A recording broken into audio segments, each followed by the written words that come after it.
শুধু কি আমিই কিনবো? হ্যাঁ বন্ধুরা, এমনই কথা বলছে আমেরিকা, আর এতে মহা প্যাচে পড়ে গেছে বাংলাদেশ। ডোনাল্ড ট্রাম্প বাংলাদেশের ওপর যে 51% ট্যারিফ চাপিয়েছিল সেটা আগস্ট মাস থেকে কার্যকর হচ্ছে। আর এই ট্যারিফ কার্যকর হলে আমেরিকান বাজারে বাংলাদেশি পণ্য, বিশেষ করে গার্মেন্টস, বাংলাদেশ তো একটা জিনিসে এক্সপোর্ট করে, সেটা হচ্ছে গার্মেন্টস, আর সেই গার্মেন্টস ভারতীয় গার্মেন্টসের সঙ্গে পেরে উঠবে না, কারণ ভারতের ওপরে এই মুহূর্তে যে ট্যারিফ রয়েছে সেটা অনলি 10%। আর যদি আমেরিকা ভারত ট্রেড ডিল হয়ে যায় তাহলে এই ট্যারিফ আরও কমতে পারে।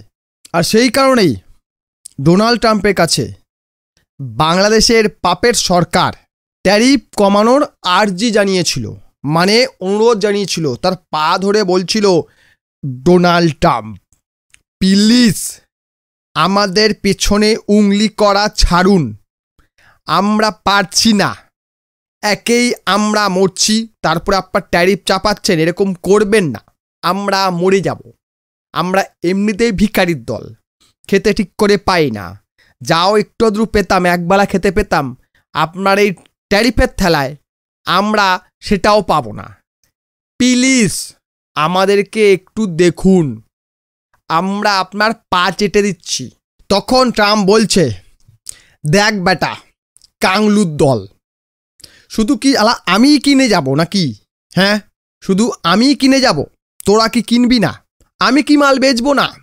শুধু তোরাই বিক্রি করে যাবি? আমি কি মন্দিরের ঘন্টা নাকি রে শালা? সবাই এসে বাজিয়ে চলে যাবে, সবাই শুধু আমাকে বেচতে ব্যস্ত, আমি শুধু কিনতেই থাকবো নাকি? তখন কাংলা এসে বলছে, হ্যাঁ গো ডোনাল্ড দাদা, তুমি তো ভালো করেই জানো আমরা তো ভিক্ষায় চলি, IMF দেয়, ওয়ার্ল্ড ব্যাংক দেয়, চীন দেয়, ভারত দেয়, তাই আমরা বেঁচে আছি, নাহলে কবেই শালা মরে যেতি। তুমিই বলো, তোমাদের এই দামি পণ্য, এত মূল্যবান দ্রব্য, এত উন্নত দ্রব্য আমরা কি কিনতে পারবো? আমাদের কি সেই ক্ষমতা আছে? ওই জিনিস আমাদের ভাগ্যে নাই গো। আয়ের জন্য দায় কে জানো? ভারত। ভারতের জন্যই আমরা কিনতে পারি না। ভারত যদি না থাকতো তাহলে আমরা কিনতে পারতাম। তুমি একটু দেখো গো, আমরা গরিব মানুষ, আমরা সস্তা চীনের আইটেম কিনি, একবার খারাপ হবে আবার কিনবো, তাও ঠিক আছে, কিন্তু তোমাদের দামি দ্রব্য তো কিনতে পারবো না, একটু দেখো গো। তখন ডোনাল্ড ট্রাম্প বাংলাদেশকে একটা রাস্তা বাতলে দিল, বলল, দেখো যদি তুমি আমার এই ট্যারিফ কমাতে চাও, যদি চাও, তাহলে আমার কাছ থেকে কিছু দ্রব্য তোমাকে কিনতেই হবে, নইলে আমি ছাড়বো না। তখন বাংলাদেশ বলছে, তো বললাম তো আমরা ভিখারি, আমরা কি করে কিনবো?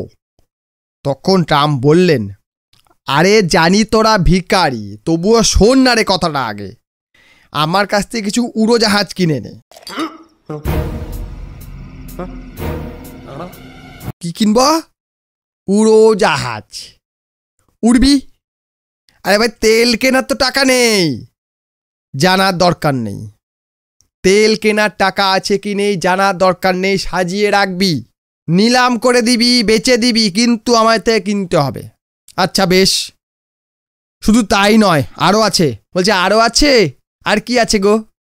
বলছে গম কিনতে হবে, সোয়াবিন কিনতে হবে, LNG কিনতে হবে, এবং সেটা চড়া দামে কিনতে হবে, তবেই আমরা তোমাদের ওপর চাপানো শুল্ক কমাবো, তবেই আমাদের মার্কেট অ্যাক্সেস তোমাদের দেব, নইলে ভুলে যাও। তখন কাংলারা মনে মনে ভাবছে, বাবা গো, এ কি হলো গো, ভারত থেকে সস্তায় গম কিনছিলাম, রাশিয়ার চুরি করা গম কিনছিলাম, বেশ তো ভালোই খাচ্ছিলাম, মাঝখান থেকে এই গোদের ওপর বিস্ফোরা কেন হলো? এমনিতে ব্যাংকে টাকা পয়সা কম আছে, তারপরে এই আবার কি জ্বালা? ডোনাল্ড ট্রাম্প এখানেই থেমে থাকেনি, আরও কিছু বলেছে। উনি বলেছেন যুদ্ধাস্ত্র কিনতে হবে, যুদ্ধের যে অস্ত্র হয় সেগুলো কিনতে হবে। তখন ফট করে বাংলাদেশি বলছে, ভাই যুদ্ধাস্ত্র কিনে কি করব? বলে কেন, ভারতকে ভয় দেখাবি? বলে না রে বাপ, ওর কাছে অনেক কিছু আছে, বার করলে না একদম শেষ হয়ে যাবো ভাই, দরকার নাই। দেখো না পাকিস্তান কি করছে, মাঝকে তোমাকে কি নাক গলাতে হয়েছে, তারপরে গিয়ে পাকিস্তান বাঁচছে। ভাই দরকার নাই, ভাই জানি না অত সব কিছু, কিনতে তোকে হবে, নলে ভুলে যাও, ওর ট্রেড ভুলে যাও।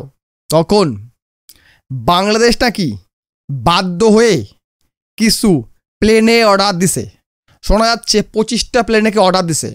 এখন আমার মনে একটি গভীর প্রশ্ন এসছে, তারা যে এতগুলা বিমানের অর্ডার দিল বোয়িং কোম্পানির কাছে, এর ফলে ইউরোপিয়ান ইউনিয়ন যেটা আছে তাদের ওখানে তো এয়ারবাস আছে, তারা কি বলবে, শালা হতচ্ছাড়া ঢ্যামনা, তুমি আমেরিকার থেকে বোয়িংয়ের বিমান কিনছো, বলছো কি আমরা ভিখারি, আমরা গরিব, আমরা দরে চলি, আমাদের একটু ব্যবসা করতে দাও।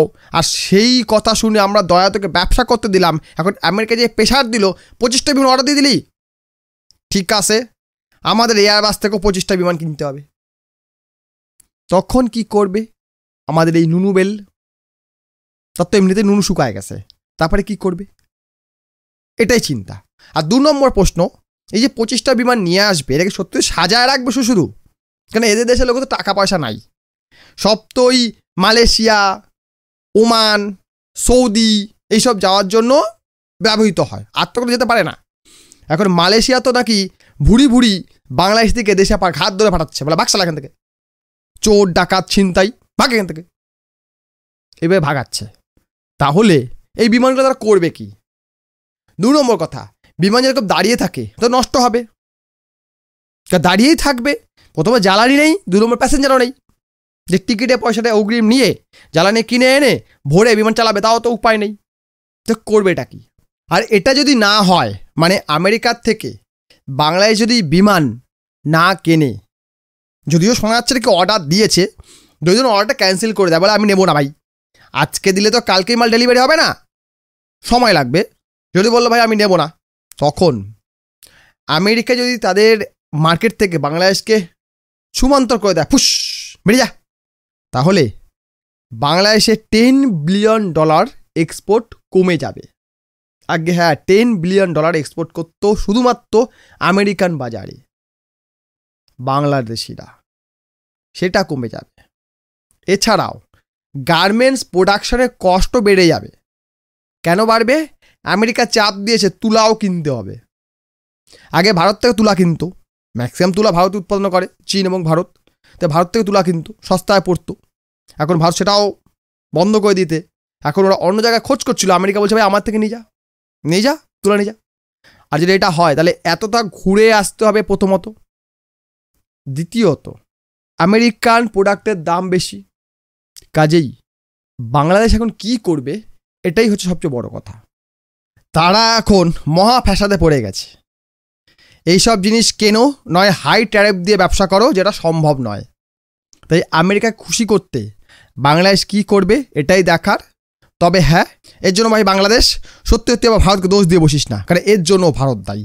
ভারত ডোনাল্ড ট্রাম্পকে খোঁচা দিছে যে বাংলাদেশের সঙ্গে তুমি এই জিনিসগুলো করো তাহলে বাংলাদেশ জব্দ হবে, এর জন্য ভাই বলিস না আবার। তো শেষমেশ যাওয়ার আগে একটা কথাই বলতে চাই, ডিয়ার বাংলাদেশি, ভারতের সঙ্গে তুলনা করে লাভ নেই, কারণ ভারত আমেরিকাকে যেমন বিক্রি করে তেমন কেনে, ভারত এক্সপোর্ট ইম্পোর্ট দুই করে। কাজেই বুঝতে পারলি তো কে আসল বস, ঠিক আছে? শুধু ভারতকে দোষ দিয়ে লাভ নেই, শুধু ভারতের পিছনে লেগেও লাভ নেই। আর তোদের নুনুবেল আমেরিকা নাকি খুব প্রিয় মাল, তা সে কী করতেছে ভাই? তোদেরকে এইটুকু জিনিস পাইয়ে দিতে পারছে না, আমেরিকার সাথে নেগোশিয়েট ঠিক করতে পারছে না যে ভাই ট্যারিফ একটু কমায় দাও না, একটু কমাও যাতে আমরা একটু ব্যবসা করতে পারি, করতে পারতেছে না, পারবে না। এখন বলবি রিপাবলিকান আছে, ডেমোক্রেসি নাই, ডেমোক্রেট থাকলে আমরা করে দেখাতাম, তবু পারতি না ভাই। আমেরিকান তো আমেরিকান, ওরা তোদের থেকেও বড় না, বুঝতে পারলি? তোদের থেকেও এক কাঠের উপরে। তো যাই হোক, বাংলাদেশ ইজ বাংলাদেশ, তারা হলো বাংলাদেশ, ওদেরকে আমরা বলি ঢ্যামনাদেশ। ভিডিও লাইক করবেন, কমেন্ট করবেন, শেয়ার করবেন, চ্যানেল নতুন সাবস্ক্রাইব করবেন। নতুন ফিচার এসছে ভাই, হাইপ করুন একটু, হাইপ না করলে ভিডিও র্যাঙ্ক করছে না, একটু হাইপ করুন। ভিডিও দেখার জন্য অসংখ্য ধন্যবাদ।